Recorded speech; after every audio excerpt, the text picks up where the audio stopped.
이사님의 인사 말씀을 듣겠습니다. 네, 고맙습니다. 반갑습니다.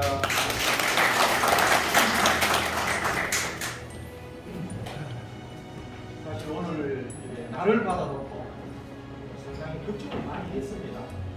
매년 12월 말쯤 되면은 한파가 몰아치서 또 눈이라 오지 아니할까 상당히 걱정을 했는데, 이러한 덕은 이 자리에 오신 여러분께서 다 한 마음이기 때문에 이렇게 덕을 본다고 생각합니다. 그래서 오늘 저는 우리 가야에 참 핏줄을 이어받은 응무대왕 김유신 장군에 대해서 잠깐 말씀을 올리도록 하고, 이제는 임나가 가야가 아니다는 것을 분명히 이 자리를 빌어서 심어주실 분을 또 이래 모셨습니다. 이완영 총장님께서는 임나 가야에 대한 것을 분명한 것을 오늘 이 자리에서 말씀을 해 주시리라고 믿고, 오늘 들으신 이후에는 절대로 경상남도나 전라도가 임나가 아니었다 하는 것만 아시고 가시면 오늘의 발표에는 큰 성과를 거두리라는 그런 생각을 합니다. 그리고 오늘이 바로 12월 30일이고 내일이면 31일이라서 신년이 시작되는데, 개묘년, 신년 정말 큰 복을 받을 수 있어야 되겠고, 원래 교수신문에서 사자선언을 발표했는 거 보면 과학이 불개입니다. 잘못을 저질러 놓고도 고칠 생각을 안 한다 이 말입니다. 2003년도 교수신문에 나오는 사자선언은 정말로 희망적인 사자선언가 우리 국민들에게 전해질 수 있도록 오늘 오신 우리의 같은 뜻을 가진 여러 스님들이나 저나 다 함께 노력해서 우리나라가 함께 발전될 수 있도록 기원하고, 또 오늘 이제 오신 모든 분의 그 가정에 새해에는 큰 행복이 함께하기를 기원드리면서 인사했다고 합니다. 네, 고맙습니다. 네, 감사합니다.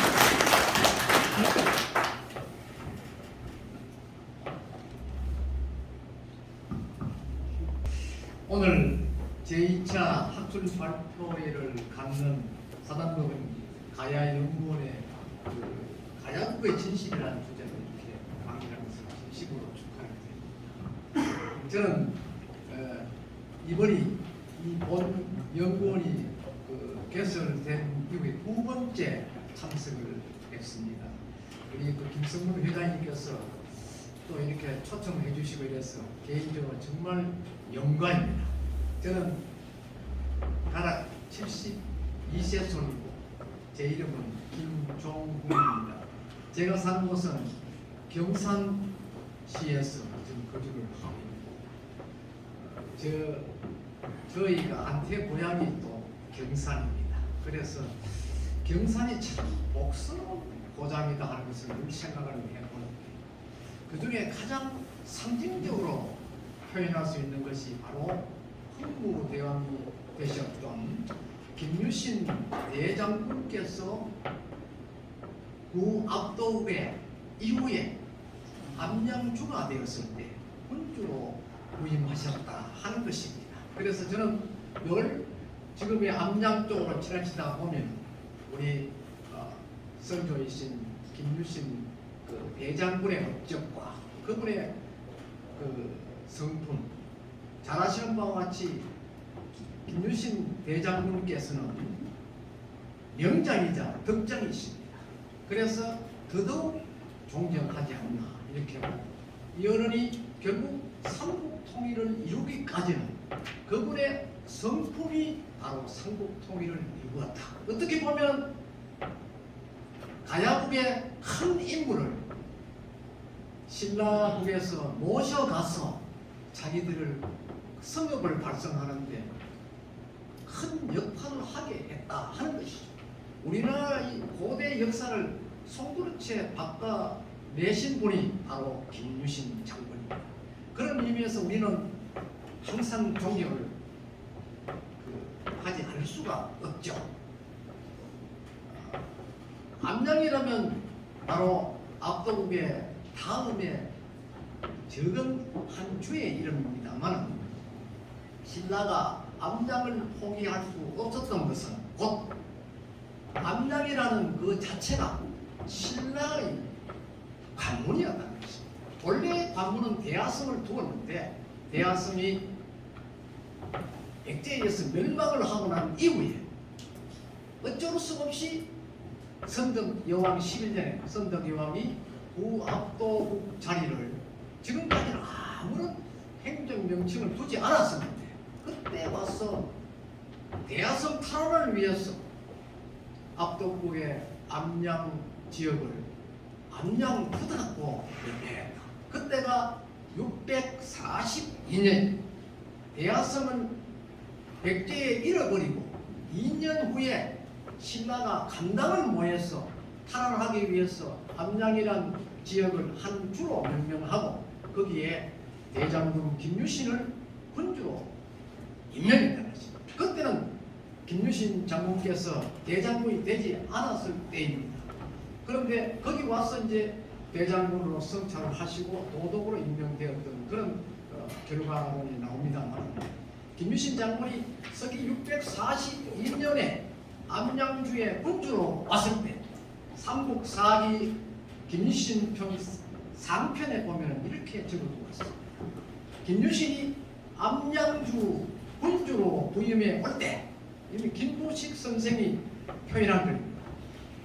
신라의 큰 장군이 암양주의 군주로 부임하니까 많은 사람들이 저작거리나 길가에 나와서 김유신 장군을 환영할 것이다 이렇게 생각해드렸습니다. 막상 김유신 장군도 그런 소문을 듣고 부임을 했는데 막상 암양주에 입성을 하고 보니까 아무도 암양인들이 그를 환영해 주지 않았다는 것입니다. 그래서 김유신은 처음에는 당황을 했는데 여러 사람 같으면 당장 거기에 대한 어떤 그 인책도 하고 이렇게 하겠습니다만 김유신은 순간적으로 어떤 깨달음을 얻었다는 것입니다. 그것이 뭐냐? 하하, 이 지역 사람들은 과거의 압도국이 신라에 의해서 멸망이 되었기 때문에 아직까지 거기에 대한 어떤 원한을 가지고 있구나.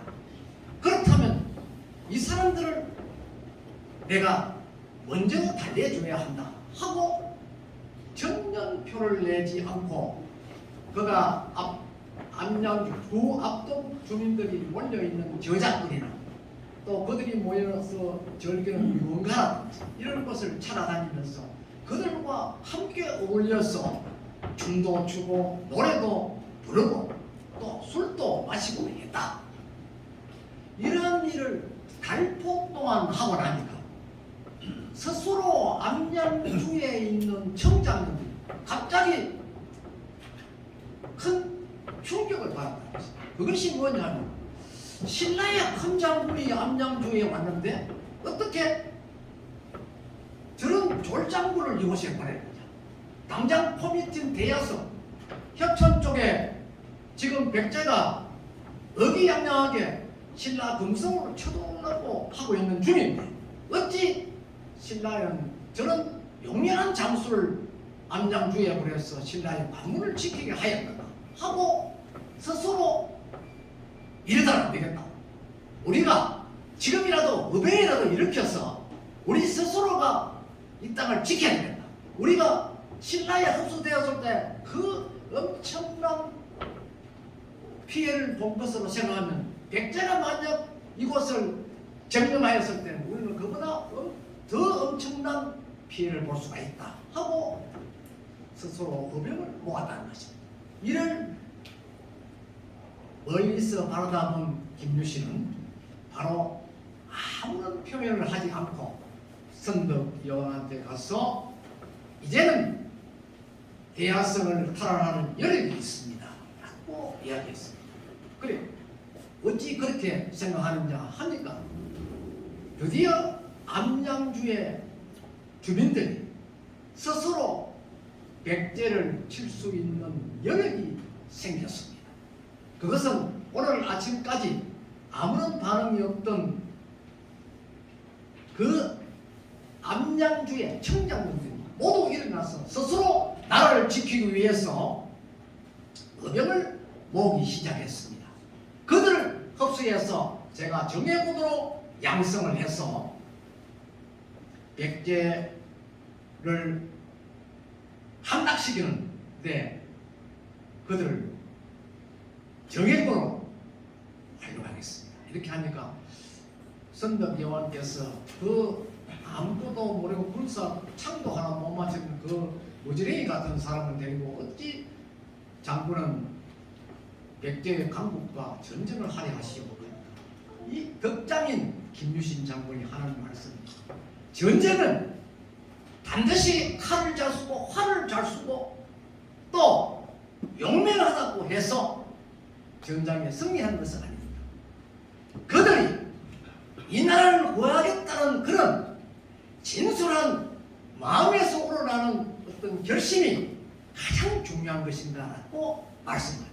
그렇게 하니까 선덕여왕께서 장군의 뜻이 그렇다면 내가 윤호한다 이렇게 했다는 것이죠. 그렇게 해서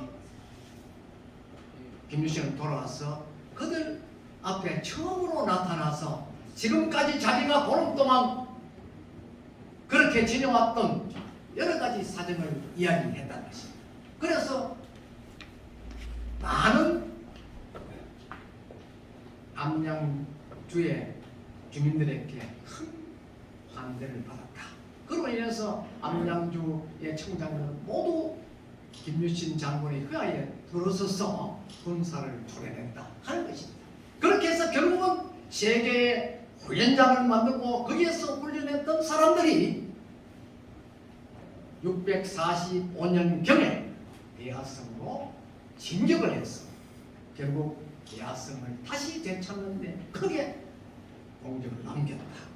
그 공적을 남긴 중심에는 우리가 존경하고 또 받들고 싶고 그리워하는 김유신 대장군이 계셨다는 것입니다. 그래서 지금도 그 당시에 김유신 장군이 휘하 장졸들에게 훈련하면서 남겼던 세 개의 연무장이 있고 또 비마장에서 말에게 물을 먹이고 목욕을 하고 지역 주민들이 내 아들 내 남편이 무사케 할 수 있도록 기원을 하도록 하였던 그러한 그 기마 말에 귀를 씻어 주었다는 마이지라는 자그마한 저수지가 있습니다. 이 마이지도 덕장 김유신 장군께서 말에게까지도 삼국 통일의 영혼을 기원한다는 그런 뜻으로 그 이름을 지으시고 그것도 그 못이 본래는 있었던 저수지가 아닌데 인위적으로 축조했다 하는 그런 기록이 있습니다. 그리고 김유신 장군은 정말 후손을 아꼈다는 것이죠. 여러분 잘 아시는 바와 같이 삼국 사기에 보면 해공왕편에 또 기록이 있고 삼국 유사에도 해공왕편에 기록이 있는데 하루는 해공왕이 꿈을 꾸었는데 갑자기 김유신 장군과 그의 휘하 40여 명이 경주 김씨의 초대 왕이었던 미추왕릉으로 들어갔다. 그러고는 그분이 나는 신나를 위해서 충성을 다했다.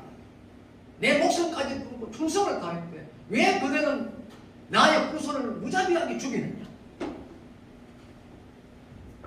나는 더 이상 신나를 위해서 충성을 못하겠다. 내가 떠나기에 앞서서 대왕인 당신에게 허락을 받으러 왔으니까 허락을 해라. 이렇게 이야기합니다.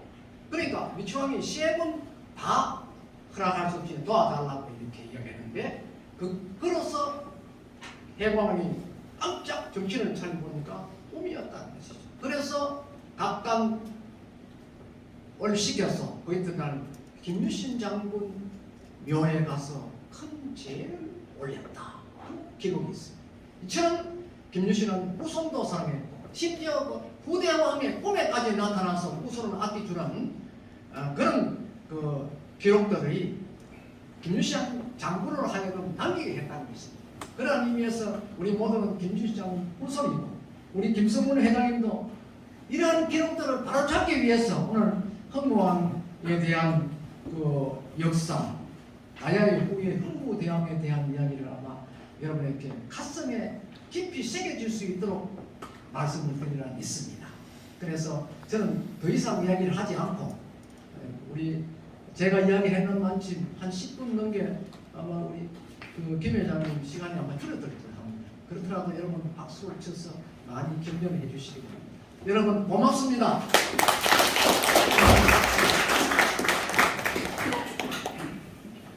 여러분 그 대단한 학식 아닙니까? 네. 이러한 강의는 사단법인 가야연구원 말고는 들을 데가 없습니다. 여러분 그렇게 생각한다면 저는 정중하게 인사를 드리고 여러분들은 큰 박수를 보내주시기 바랍니다.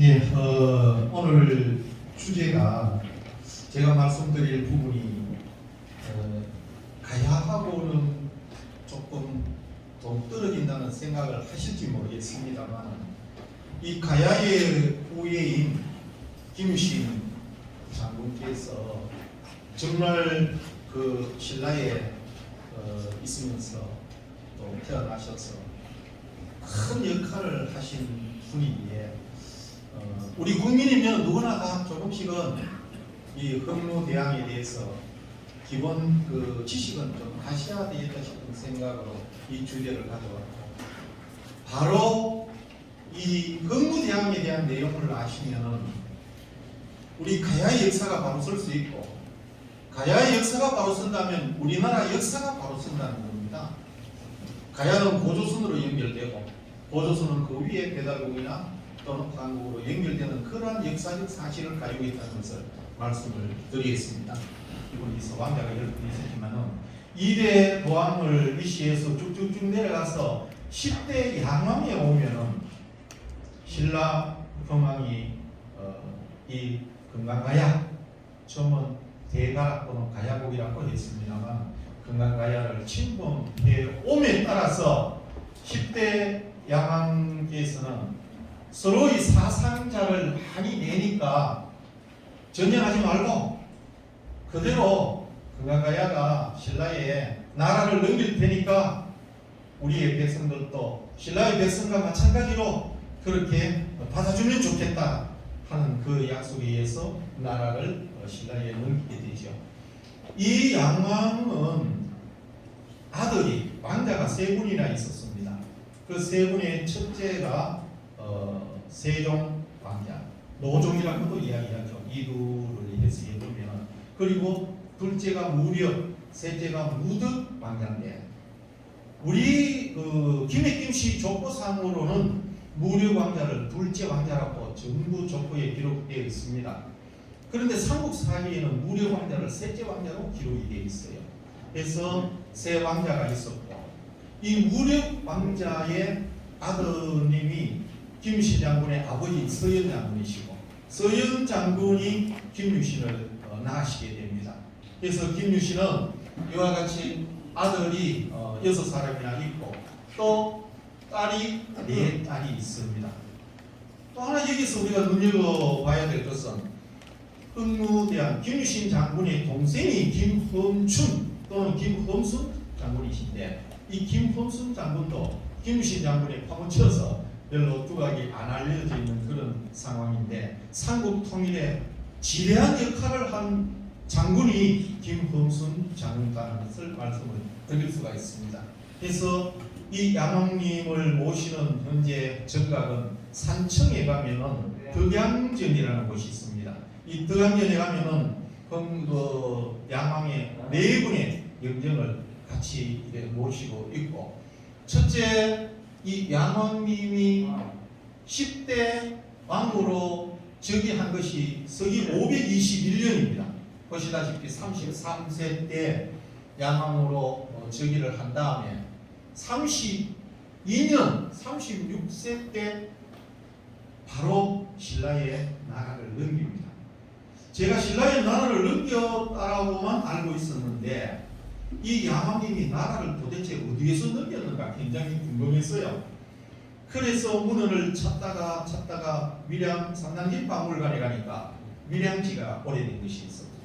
그 밀양지에 보니까 밀양 이궁대에서 신라 법궁함께 나라를 넘겼다라고 그렇게 나와 있습니다. 그래서 밀양 이궁대에 가면은 지금 현재 밀양 이궁대라고 팻말만 붙어 있지, 건물이라든지 이런 것들은 아무도 없습니다. 낙동강변에 있고. 이렇게 나라를 넘긴 양왕님은 어디로 가셨나 그러면 지금 산천 그 덕양전비에 가면 태왕궁이라고 수로대왕의 별궁이 있었습니다.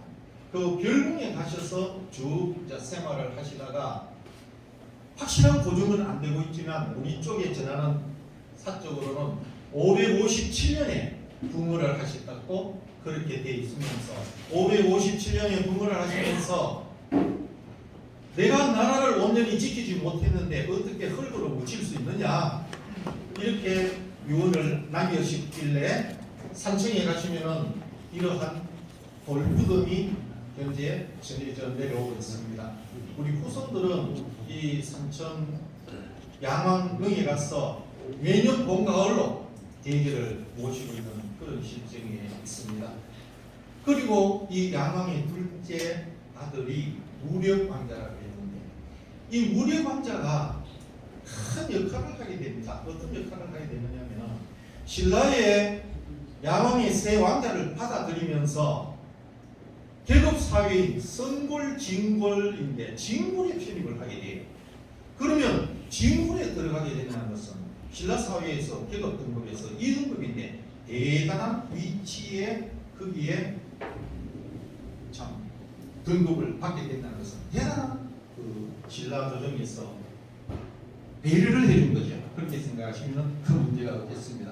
그래서 532년에 신라에 들어가서 진골로 편입된 다음에 그 다음 둘째가 굉장히 중요합니다. 이 고려가 엄청 신라 백제를 침략해 오고 해서 신라에서는 백제와 연합해가지고 고구려 땅을 차지하게 돼요. 한강 주위에. 그런데 신라는 한강 북쪽의 땅을 또 차지하게 됩니다. 백제와 함께 힘을 합쳐서 차지한 이 고구려 땅을 신라가 다시 백제를 치면서 함께 합쳐버립니다. 그래서 신라 조정에서는 이 무력장군을 신주, 새로 생긴 주의 군주로 임명을 하게 됩니다. 이 군주로 임명을 하는데 백제에서는 가만히 있을 수가 없지요. 신라 땅을 쳐들어옵니다. 어디에 쳐들어오느냐 이겁니다. 관산성, 옥천 부근에 쳐들어오는데 그때 백제왕이 성왕입니다만 이때 관산성 전투에서 무력장군이 큰 전과를 올립니다. 성왕이 같이 쳐들어온 군사들을 몰살시키고 해서 큰 전투를 하게 됨에 따라서 신라 진흥왕 참 대단히 마음에 들었던 모양입니다. 무력왕자가 자기 딸을 부인으로 이래 내줍니다. 아양고기와 혼인을 해서 47살 47세 때 바로 서현 장군을 출생을 하게 되죠. 그런데 이 무력 장군은 신라 영토 확장에 큰 역할을 하게 됩니다. 이것은 어디에 나타나느냐? 바로 진흥왕 순수기에 다 기록이 되어 있습니다.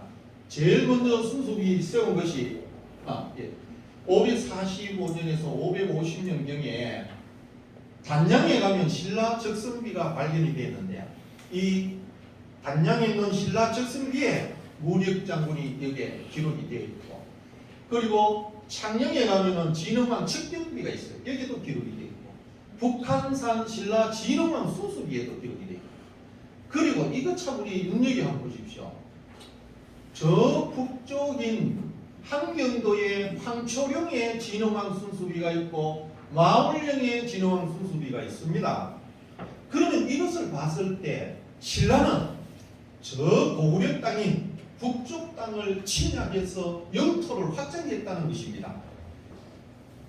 그런데 일제 강점기 때 이렇게 신라의 영토가 삼국을 통일시면 고구려 땅이가 이만큼 되는데 이만큼 뚝 끊어가지고 이쪽 지방만 신라의 통일 신라의 영토라고 기록이 됐다는 것은 엄청스러운 모순이라고 생각을 합니다.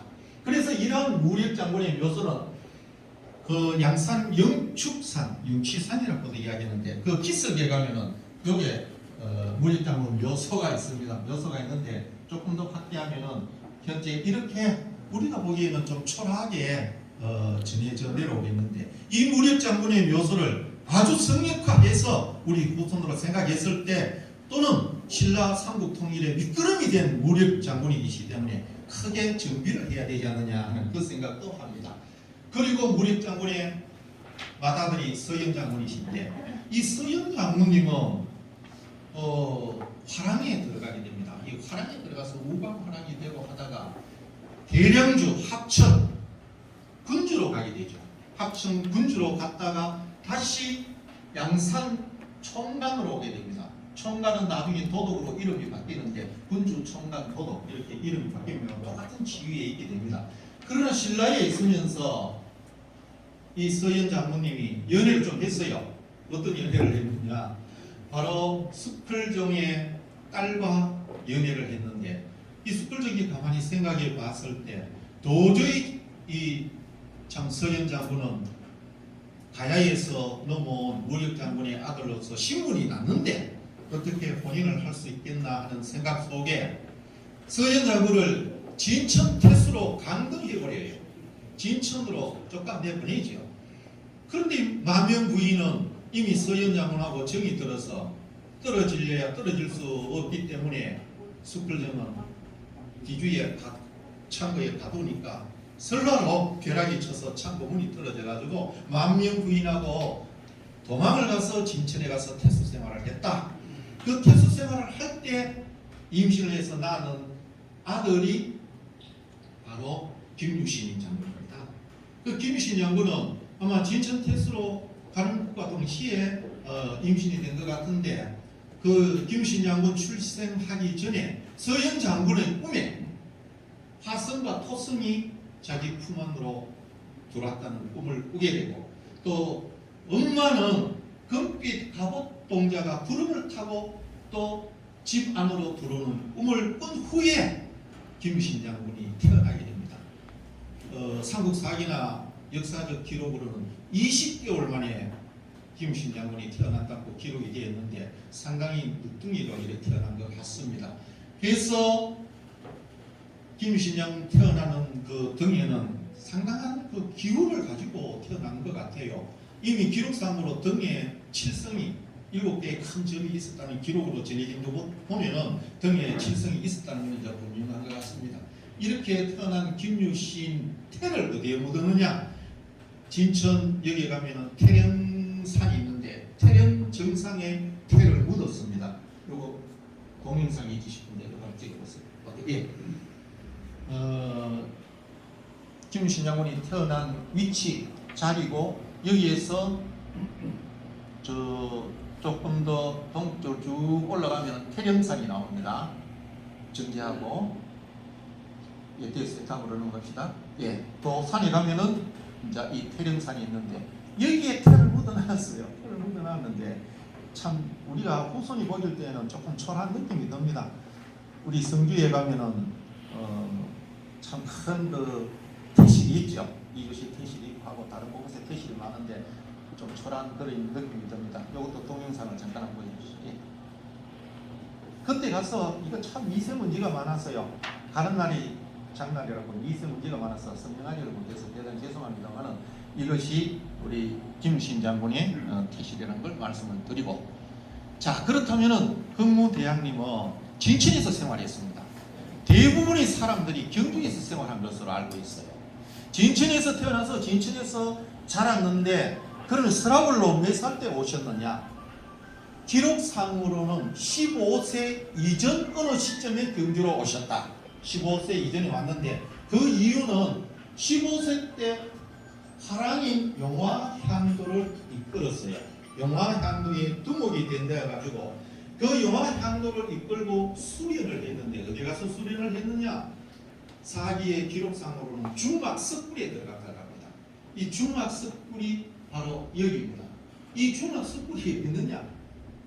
경주 근천 단석산에 가면은 이 중막석굴이 있습니다. 그런데 우리가 흔히 오해를 하기 쉬운 것이 중막이라 그러면은 팔공산을 중막으로 생각하는 분들이 많이 있어요.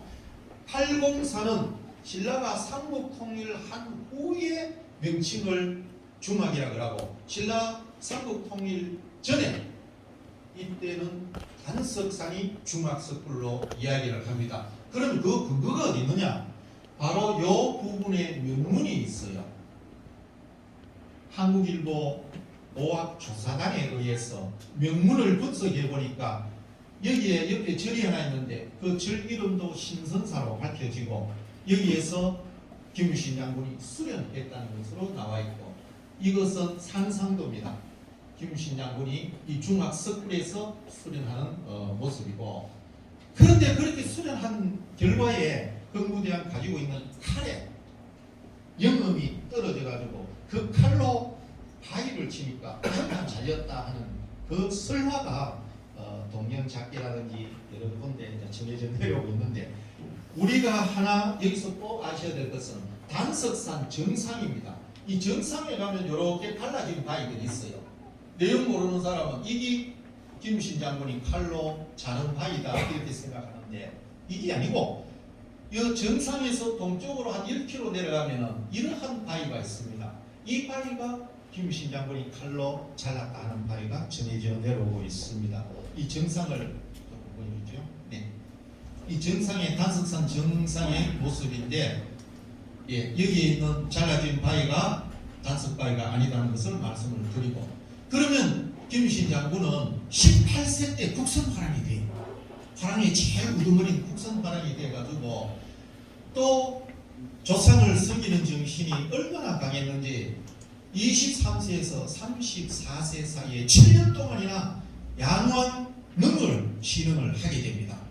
이렇게 신흥을 하고 난 다음에 젊을 때 신흥을 하는 젊을 때 우리 설화에 많이 이야기가 전해져 내려오는데 김유신 장군이 젊을 때 여자를 좋아해가지고 기생을 좋아해서 그 기생집에 가서 많이 돌아다니고 하기 때문에 어머니가 훈계를 해서 절대 거기에 가지 말아라 이래서 어떻게 나라의 큰 인물이 되겠느냐 하니까 김유신 장군이 예 안 가겠습니다 이제 약속을 했어요. 했는데 이 김유신 장군이 하루는 신라정에서 볼일을 보고 말을 타고 집으로 가는데 이 말이 그 기생집 앞에 가게 됐어요. 자, 지금부터 제가 기생이라는 소리를 안 하는데 우리 흔히 우리 국민들은 기생으로 알고 있는데 사적 자료에 기생이 아니고 사제, 엿사제입니다. 여자로서 하늘의 제사 지내는 그 엿사제가 바로 청관이라는 여입니다. 청관여로 나옵니다. 제가 집필한 책에는 청관 부인으로 집필을 해놨어요. 그래서 이 청관여 집 앞에 말이 있으길래 청관여는 기분은 좋고 아주 얼떨결에 좋지만 김유신 장군이 말에서 일어나서 봤을 때 여기에 와서 안 될 곳에 왔기 때문에 그 자리에서 막을 베었다. 말에 목을 베었다. 그래서 김유신 장군은 그 자리를 참마항이다 이렇게 이제 표현을 하는데 후대의 사가들은 그때 김유신 장군이 거기서 말에 목을 베지 아니했더라면은 과연 삼국 통일의 위협을 달성했을 수 있을까? 이렇게 이제 평가도 해주고 있는 실정이고 청관여가 살던 여사제가 살던 곳에 청관사라는 절이 있었습니다. 그 청관사 절은 지금 복원을 해 나가고 있는 중인데 지금은 한 60-70%가 복원이 된 것 같아요. 이 작년 3월에 찍은 사진입니다. 자, 이러한 응무대왕이 조금 전에 우리 김종국 박사님이 축사를 하실 때 이제 말씀해 주신 내용이 언급이 됩니다만 이 대야성 합천에 있는 이 대야성을 백제에게 뺏기게 됩니다. 얼마나 원통하겠어요. 그래서 선덕 여왕이 김유신을 암양주 군주로 보내가지고 말도 훈련시키고 군사도 훈련시키고 해가지고 대양주 합천 대야성 이것을 탈환을 하게 되는데 이거는 시립박물관에 가면은 이런 모형도가 이제 전시가 되어 있다는 말씀을 드리고 이 김유신 장군이 안양에 와서 병사들을 모아가 훈련을 굉장히 많이 시켰습니다. 세 개의 연병장이 있는데 1연병장은 현재 병상과 암양리에 있고 2연병장은 내리에 있고 3연병장은 진량읍 선화리에 있는데 이것도 제가 한번 찾아보고 싶은 내용인데 말도 훈련시키고 기마병도 훈련시키고 궁수 활성사도 훈련시키고 보병도 훈련시켰을 텐데 어느 연병장에서 그런 훈련을 시켰을까 하는 것은 아직 고정은 되지 않고 있습니다만 이때 연병장 모습을 잠깐 보여드리도록 하겠습니다. 1연병장, 예, 이 1연병장의 모습, 2연병장, 예, 이거는 2연병장의 현재 모습이고, 자, 이 3연병장에 가니까 이 연병장에 소나무가 잔뜩 자라가 있어요. 사유지로 되어 있습니다. 그래서 여기 본관에 가면은 묘도 하나 있고 한데 이거는 3연병장이고 마이지, 말을 훈련시키고 말 귀를 씻으면은 전장에 나가서 멀리서 나는 소리를 말이 잘 들을 수 있다 해서 이 마이지의 현재 마이지의 모습입니다. 그리고 마이지 동쪽편에 가면은 바로 이러한 우리 김유신 장군의 동상과 문명용사의 상이 있는데 여기에 우리의 후손이 매년 또 제를 모시고 있습니다. 이 제를 모시는 장군님이 김문건 우리 서원의 원장님 자리에 계신데 그 박수 한번 주세요. 실제 자 제를 드리겠습니다. 고맙습니다. 그래서 이 김유신 장군은 전장에 나가면 나갈 때마다 승리를 해오니까 김유신 장군이 전장에 고구려나 백제를 치러 안 나갈 수가 없었습니다. 나가서 전장에 나가서 이기고 돌아오면은 집에도 들을 겨를도 없으면서 또다시 백제가 침략해왔다 하면은 다시 집을 거쳐가면서 전장에 나가는 그 모습을 통일전에 가면 이렇게 그림을 그려놨는데 여기에서 원전에는 장수를 마셨다 이렇게 나옵니다.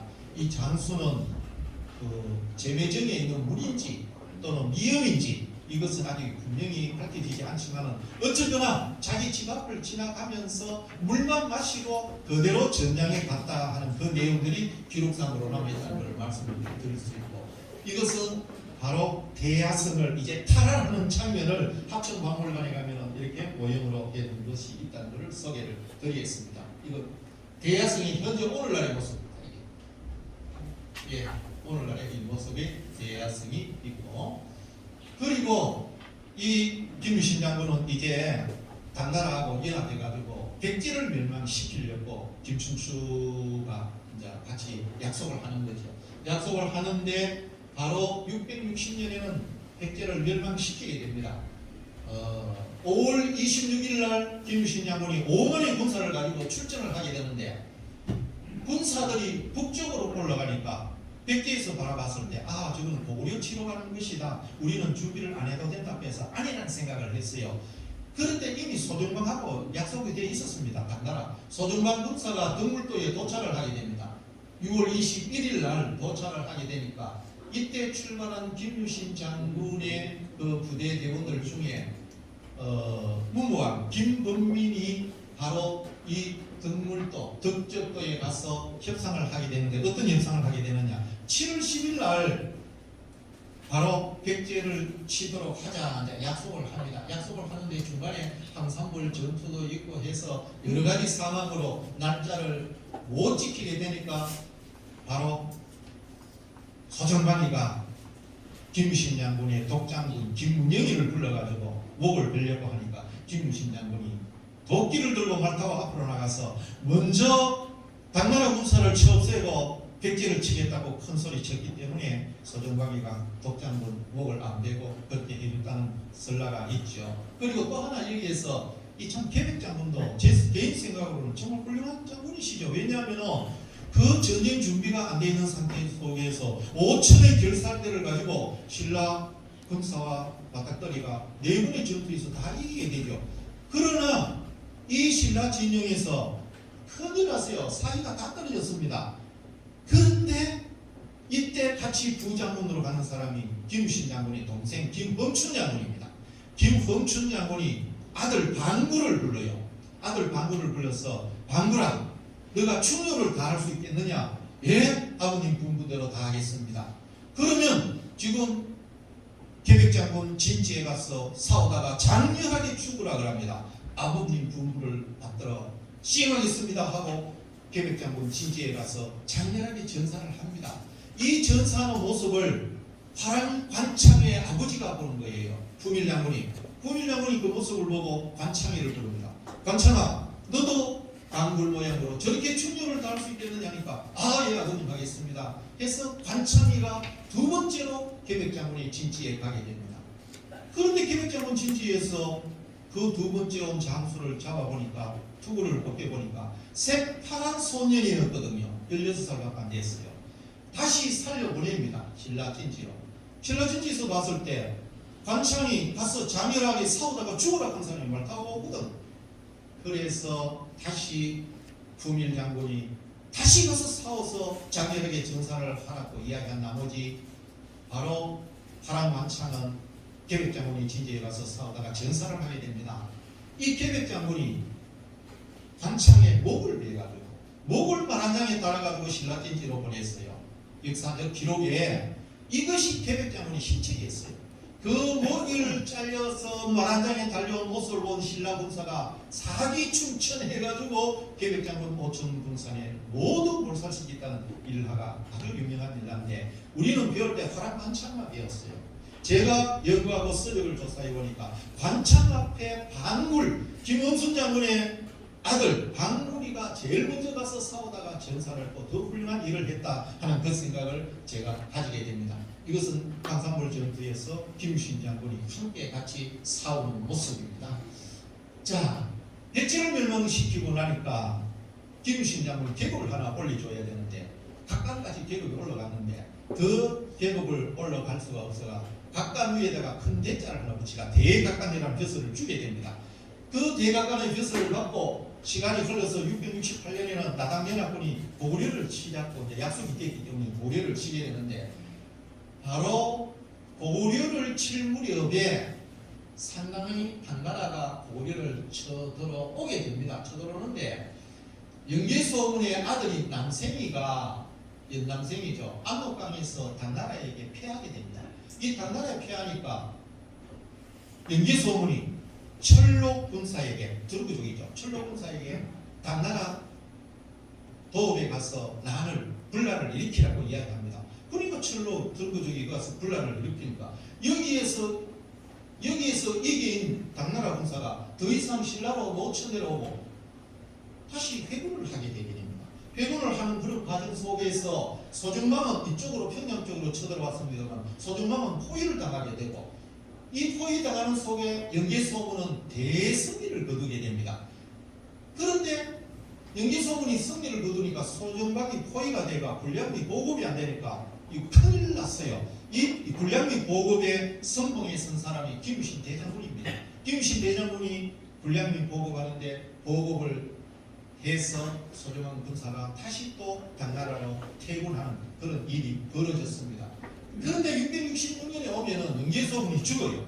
영계소문이 죽고 대망리지였던 영계소문이 죽으니까 아들이 대망리지가 됩니다. 연남생이 대망리가 되고 이때 연남생이가 평양 근방에 평양을 지켰으면 다행인데 이 평양은 두 동생에게 맡겼어요. 남근과 남산에게 맡기고 자기는 외곽 승지로 돌아다니면서 북방에 튼튼히 했는데 이간질을 시킨 사람이 있었단 말이에요. 이 고구려 조정에서 이간질을 시키니까 하하 연남생이가 다시 평양으로 가게 되면 내가 거기에 두 동생에게 죽겠구나 해서 평양으로 안 오고 어디로 가느냐 당나라에 가가지고 항복을 해버립니다. 항복을 할 때 엄청 쓰는 사람들 군사들과 선을 바쳐버립니다. 그런 가운데 더 똑똑한 거는 영계소문 동생이 연정토가 고구려 남쪽에 있는 성 12개를 가지고 신라에 항복해버려요. 이러니까 신라는 엄청스럽게 고구려를 폐망시킬 수 있는 여건이 아주 섭숙이 되어 있습니다. 그러니까 바로 668년에 문무왕이 이제는 태종무열왕이 이제 돌아가시고 문무왕이 20만 군사와 함께 고구려를 쳐들어가서 멸망을 시키고 이때 김유신 장군은 나이가 많아서 전장에 직접적으로 출전을 못하게 되고 이 고구려를 멸망시키니까 김유신 장군에게 또 벼슬을 옮겨줘야 되는데 그 벼슬에 대자를 아까 붙여서 대각감이라고 그랬는데 더 줄 것이 없으니까 대자 앞에 태자를 하나 더 붙이는 대자 그래서 태대각감이라는 벼슬을 가지게 됐죠. 근데 이때 당나라 장수였던 소정방이가 자기 당나라로 못 돌아갔어요. 못 돌아가고 우리 남아서 신라를 치려고 계획을 한 겁니다. 신라를 치려고 계획을 하다가 다시 신라 땅으로 내려오다가 상주에 가면 당교라는 것이 있는데 이 당교에서 당나라 군사가 진을 치고 있는데 김유신 장군이 거기에 가서 당나라 군사하고 접전을 해서 진주라는 그 조류에 난리에 독을 넣는 술을 먹이다가 당나라 군사를 절을 시켰다는 그런 설화가 있는데 그것이 상주 당교입니다. 그러면은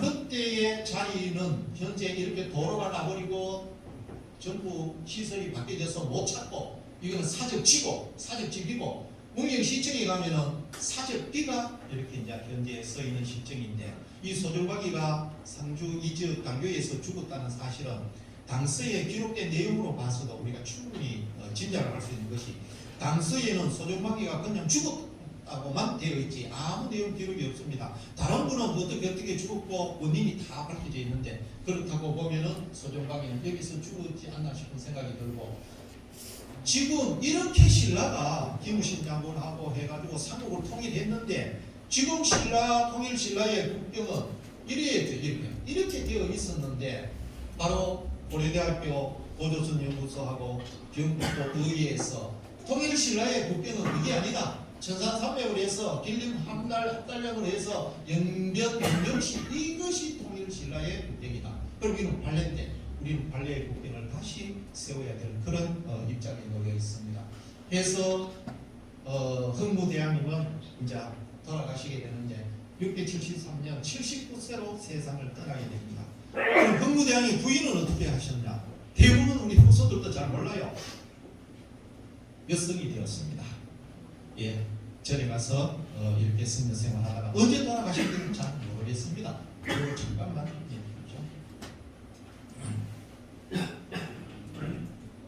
네, 이것도 아까 우리 김용국 박사님이 말씀해준 겨울이 바람이 일어나가지고 중앙릉에 가가지고 나라를 위해서 평생토록 이렇게 했는데 더 이상 나라를 안 지키겠다 그러니까 해공왕이 바로 공덕보전 30개를 보냈다는 그런 내용들입니다.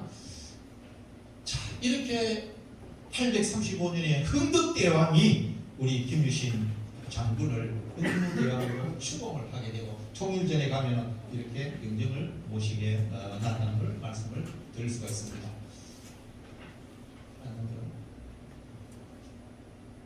네, 자 이렇게 돌아가신 흥무대왕은 지금 현재 용왕으로 추대를 받고 추앙을 받고 또 산신령으로 추앙을 받고 여기에 천신으로 추앙을 받고 있습니다.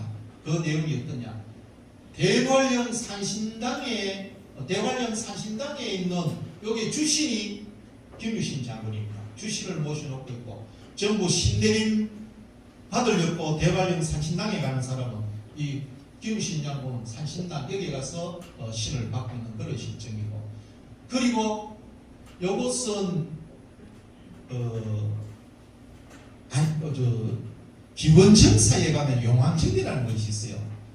안강에 가면은 이 용왕정에 가면은 이러한 목조산 2개가 있는데 실제적인 내력은 경수랑이 고려의 나라를 넘길 때 가야가 신라의 나라를 넘길 때처럼 평화롭게 나라를 넘기고 신라가 아주 발전될 수 있도록 기원하는 뜻에서 경순왕이 동상으로 흥무대왕과 태종무열대왕의 상을 만들어가 모신 곳이 기원정사 용왕전이었어요. 기원정사 전사인데 이렇게 모시고 나니까 포항 쪽에 훈해 쪽에 이쪽에 있는 사람들이 용왕전에 와서 기도 드리고 가는 날은 만선이거든. 때를 잡을 때 전부 물고기를 많이 이래 잡고 하기 때문에 그 밑에 마을에 유검리라고 있는데 유검리 사람들이 시끄러워 생활을 못할 정도가 되니까 장수를 시켜가지고 용왕전에 있는 구리로 만들어놓은 2왕의 상을 현상왕에 빠뜨려버렸어요.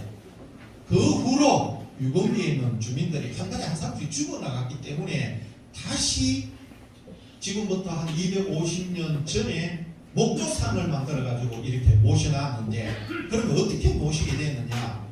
또 재밌는 설화가 하나 연결이 되는데 경주에 비가 오기만 오면은 수의를 입고 물이 잘 안 빠지니까 김신 흥무장 대왕이 태종부열 대왕 보고 둘이 내기를 하자고 이야기를 합니다. 내가 저 물길을 내겠다. 물길 내는 방법은 용이 되어서 하늘에 승천할 때 산을 갈라서 물길이 나도록 하겠다. 그러면 태종부의원은 내가 그래 당신이 그래 원했을 때 어떻게 하겠느냐? 내 목숨을 내놓겠다. 그러면 내가 용이 됐을 때 태종부의원은 뭐를 하겠냐? 나도 목숨을 내놓겠다. 둘이 약속을 했어요. 한데 김신 장군이 지금 한 신광쯤 되는데 늪에다가 구렁이로 변해가지고 늪에다가 있을 때 아기를 얻고 가는 그 신앙 쪽에 장으로 가는 아주머니가 아기에게 아기가 아주 우니까 아기 이름이 유검이에요. 유검아 저게 구렁이 봐라 이래 됐어요. 유검이가 울다가 구렁이를 일어나 보니까 구렁이가 아니고 용 같았어요. 엄마 용이구만 용이다 하는 순간에 김신 장군이 흥무대왕이 용으로 변하면서 승천하면서 땅을 갈라가지고 물길을 틔웠다 하는 그 전설이 있는데 그 전설 속에 바로 김신 장군은 태종부열대왕의 목을 못 자르지요. 사실은 못 자르고 목 대신에 콧등에 팔자국을 냈습니다. 그래서 이 목조에 보면은 콧등에 팔자국이 있는 것이 태종부열왕이고 팔자국이 없는 이 사람이 김신 장군이에요. 이런 설화가 있고 또 이렇게 돌아갔는데 바로 신문왕 때죠. 이 신문왕 때 간포 앞바다에 보니까 바위섬이 동해 쪽에 있는데 낮에는 산이 앞으로 오면서 대나무가 두 개가 있고 밤에는 하나로 보이는데 그 영문을 알 수 없어가지고 나중에 물어보니까 요안이 나타나가지고 두 개로 보일 때는 하나는 그 문무대왕이고 하나는 김신 흥무대왕이다. 두 어른이 삼국 통일과 이 신라를 위해서 그렇게 노력하신 어른이 서로 한마음이 돼가지고 앞으로 계속토록 신라가 번영될 수 있도록 해주기 위해서 나타났는데 그 대나무를 꺾어가 피리로 만들어 불면은 아주 세상이 평화롭다는 이야기를 해줍니다. 그래서 그 대나무를 꺾어가 피리를 만들어 부니까 비 안 내리면 비도 내리고 나라가 많이 참 건강해졌다는 그런 전설이 있는데 그래서 이거 삼국유사 삼국사기에 다 나옵니다. 일만만자 물결 파자에 실식자에 피리역자입니다. 그래서 만파식적이 나오고 20분에 다음입니까? 예, 뭐 제가 시간 주기겠습니다. 그래서 이 우리 흥무대왕을 모신 사당은 전국에 10개의 사당이 있다는 것을 말씀을 드리고 흥무대왕의 가게 처음에 제가 말씀드린 거 이 부분에도 여러 가지 이야기가 있습니다만 시간 안 되고 생략을 하겠습니다. 자, 흥무대왕님은 활용신으로서 삼국을 통일했고 희생정신이 강하고 보국정신과 종족 사랑정신이 투철한 우리 흥무대왕이다. 그래서 저는 지덕체라고 체덕지라고 표현하겠습니다. 체와 덕과 모든 것이 겸비한 흥무대왕이었다 하고 마치도록 하겠습니다.